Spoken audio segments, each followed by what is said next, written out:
It's actually one of my favourite films. OMG. You've never seen it, have you? I've never seen it. What? How are we friends? I've seen so many clips, I feel like I've seen that film. Because you work with me, you feel like you've seen that film. It is a good example, though, it is. Of Mean Girls. Of course, that's from the film. But have you ever had a toxic friend in your life? Do you even know what a toxic friend is?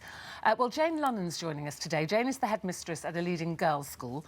Excuse me. She was so concerned about how the young women she teaches there deal with difficult friendships, she hired an expert to teach them how to cope. But is this just an issue confined to the playground, or can it actually spill over into our adult lives? I know, I think it can as well. Well, Jane's here alongside psychologist Angela Matunda. It's so lovely to see you both. Good morning. So, Jane, let's start with you. Where did this idea come from? Was you seeing these problems happening in your school and you thought, I'm going to step in? So it actually emerged as part of work that we've been doing for a number of years at Wimbledon High to develop resilience and grit amongst our girls. And we have been running what we refer to as our failure weeks, which is really trying to get girls to engage. Failure week? Failure week. Now, that's interesting. We don't really hear that word. No, teaching going together these days. And it seems quite counterintuitive, doesn't it, for a head of a leading girls' school to be talking about failure. But at Wimbledon High, we're lucky enough to have lots of very bright, capable, high-achieving, warm-hearted girls who are fantastic,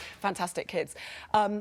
But they're still teenage girls, and learning how to deal with failure, both in an intellectual, academic context, but also in an emotional context, seemed really important. When you say failure, do you mean, I mean, obviously you can say, look, maybe didn't you get the grade you wanted, it's not the end of your world, but in a social context, are you dealing with social media? It doesn't matter if you haven't got the right trainers or the right school bag. When you say in that context, it's all of that. It's you know, an adolescence, the sort of sacred territory of friendships, which girls can feel so acutely and so intensely, can't they, at that age?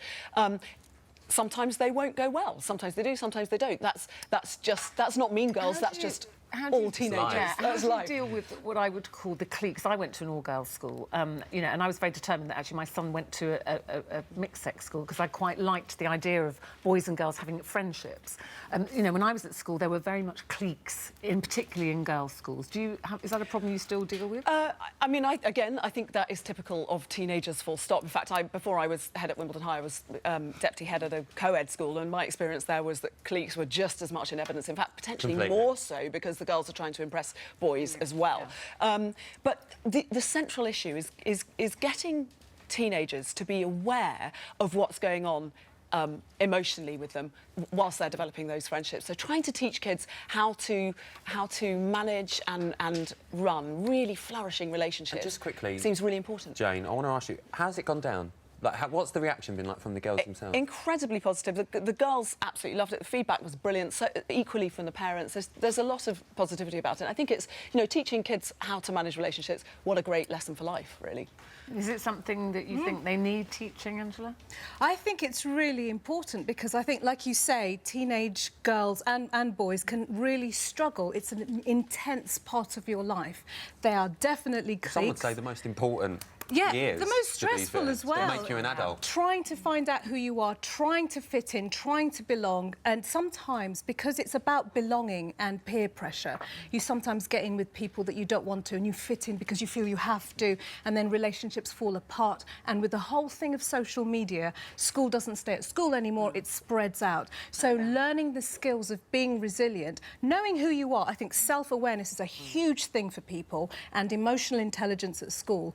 These are skills for life. There's a very key line in Mean Girls that a lot of people know, and I love to come back to the film, it's one of my faves.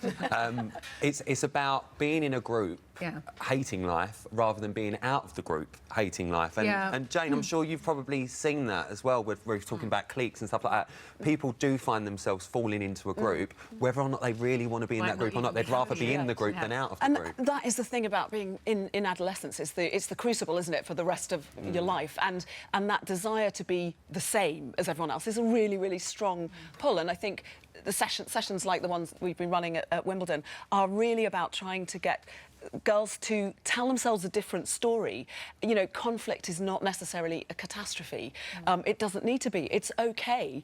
And it's about the language they use for themselves and about their relationships that we're focusing on.